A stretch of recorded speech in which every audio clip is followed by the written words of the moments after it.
एक साधु था।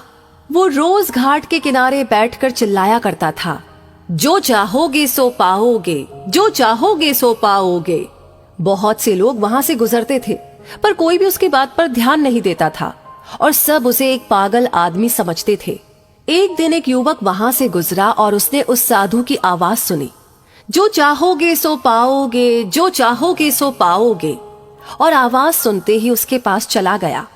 उसने साधु से पूछा, महाराज, आप बोल रहे थे कि जो चाहोगे सो पाओगे, तो क्या आप मुझको वो दे सकते हो जो मैं चाहता हूँ?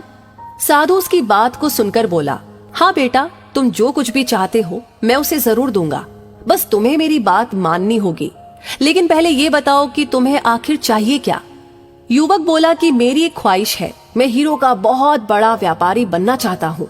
साधु बोला, कोई बात नहीं, मैं तुम्हें एक हीरा और एक मोती देता हूँ, उससे तुम जितने भी हीरे मोती बनाना चाहोगे बना पाओगे। और ऐसा कहते हुए साधु ने अपना हाथ आदमी की हथेली पर रखते हुए कहा, पुत्र, मैं तुम्हें दुनिया का सबसे अनमोल हीरा दे रहा हूँ। लोग इसे समय कहते हैं। इसे तेजी से अपनी मुट्ठी में पकड़ लो और इसे कभी भी मत गवाना। तुम इससे जितने चाहो उतने हीरे बना सकते हो। युवक अभी कुछ सोच ही रहा था कि साधु उसकी दूसरी हथेली को पकड़ते हुए बोला, पुत्र, इसे पकड़ो, ये दुनिया का सबसे कीमती मोती है। लोग इसे धैर्य कहते हैं। जब कभी समय देने के बावजूद परिणाम ना मिले तो इस कीमती मोती को धारण कर लेना। याद रखना कि जिसके पास ये मोती है वो दुनिया में कुछ भी प्राप्त कर सकता है।